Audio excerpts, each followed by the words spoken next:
नमस्कार, मैं हूं आपके साथ फिरोज और स्पेशल बुलेटिन में आपका स्वागत है। चलिए खबरों की शुरुआत करते हैं। चुनाव आयोग ने बिहार में विधानसभा चुनाव के मद्देनजर 1 महीने तक चली एसआरआई प्रक्रिया पूरी करने के बाद राज्य के लिए मतदाता सूची जारी कर दिया है, जिसे मतदाता अपना नाम निर्वाचन आयोग की वेबसाइट पर देख सकते हैं। निर्वाचन आयोग ने वोटर लिस्ट की ड्राफ्ट कॉपी राजनीतिक दलों को भी दे दी है, लेकिन अभी भी विवाद थमने का नाम नहीं ले रहा है। राजनीतिक पार्टियों के नेता अलग अलग बयान दे रहे हैं। विपक्ष अब इस मुद्दे को और हवा देने में लगी है। महागठबंधन एसआईआर के खिलाफ कई कार्यक्रम तक चलाने जा रही है। दूसरी तरफ सत्ता पक्ष विपक्ष पर बेवजह इस मुद्दे को तूल देने का आरोप लगा रही है। बिहार में क्यों हो रहा है एसआईआर पर सियासी संग्राम, देखिए ये खास रिपोर्ट। चुनाव आयोग ने एसआईआर के बाद वोटर लिस्ट जारी कर दिया है, लेकिन बिहार में एसआईआर पर लगातार सियासत जारी है। इसे लेकर तेजस्वी यादव लगातार विरोध कर रहे हैं। साथ ही बिहार में रैली और यात्रा करने की बात कह चुके हैं। साफ है, बिहार विधानसभा चुनाव में विपक्ष इसे बड़ा मुद्दा बनाने जा रही है। हम महागठबंधन के सभी साथी, खास तौर पे जो बड़े नेता हैं दल के, राष्ट्रीय स्तर के जो नेता हैं, और हम भी खुद राखी के बाद जनता के बीच हम लोग जाएंगे।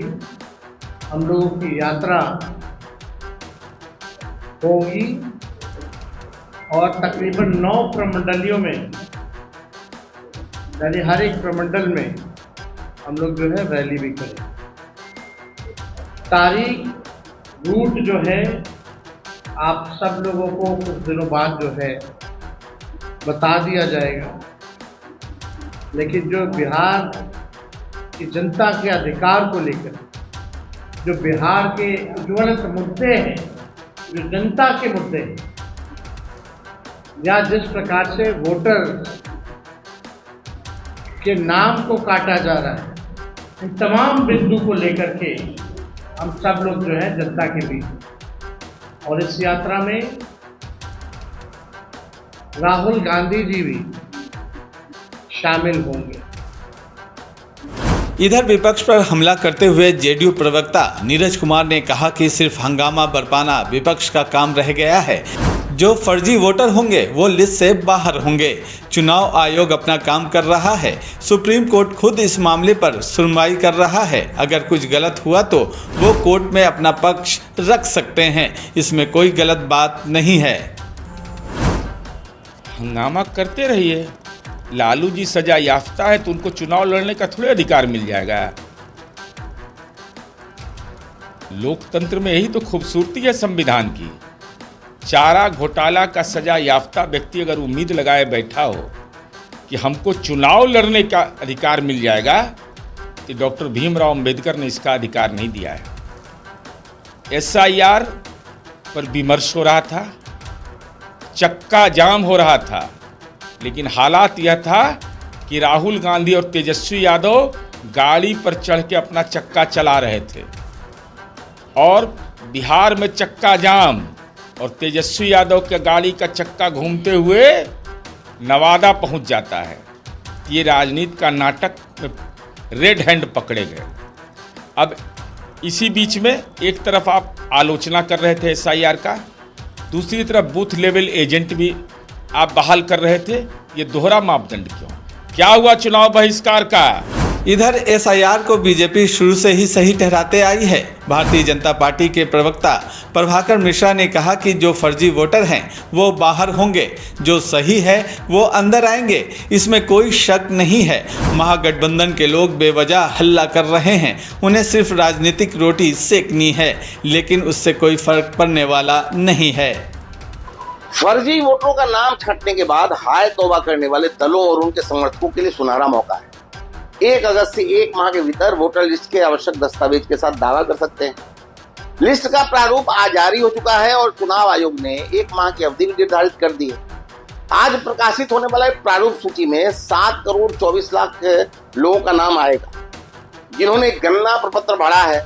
65 लाख वोटरों का नाम प्रारूप सूची से बाहर होगा, जिसमें 22 लाख मृत 36 लाख स्थानांतरित और 7 लाख 2 स्थानों वाले मतदाता शामिल हैं। दावे की सत्यता के लिए जिलों में कैंप भी लगाए जाएंगे।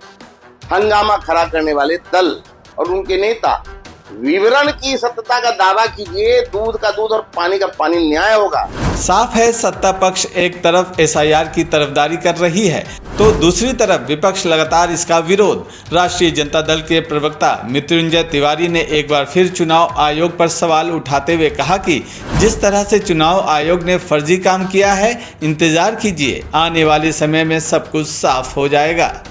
देखिए, एसआईआर के बाद आज जो ड्राफ्ट है उसको जारी किया जाएगा जब आपत्ति लोग अपना दर्ज कराएंगे। अब असली खेल पता चलेगा फर्जीवाड़े का। जिस तरह से आवासीय प्रमाण पत्र में डॉग बाबू सोनाली ट्रैक्टर के नाम से, मोबाइल बैटरी के नाम से आवासीय प्रमाण पत्र बनाए गए, उसी तरह से इसमें भी पता चलेगा कि किस तरह से फर्जीवाड़ा हुआ है। अब असली फर्जी का पता चलेगा। इसके आने के बाद तब देखना है जिनका नाम छूटा है, किस तरह से गलतियां हुई है, इस पर जवाब देना होगा चुनाव आयोग को। जाहिर है एसआईआर का मुद्दा थमने का नाम नहीं ले रहा है। जहां लाखों लोगों के नाम कटने की बात सामने आ रही है, वहीं विपक्ष इसे लोगों को परेशान करने की बात कह रहा है। यानी बिहार चुनाव से पहले ये मुद्दा और गर्म होता जा रहा है और सभी राजनीतिक पार्टियां इस गर्म होते मुद्दे के तवे पर अपनी अपनी रोटियां सेकना चाहती हैं। पटना से संवाददाता रोहित की रिपोर्ट, NBC 24 न्यूज़।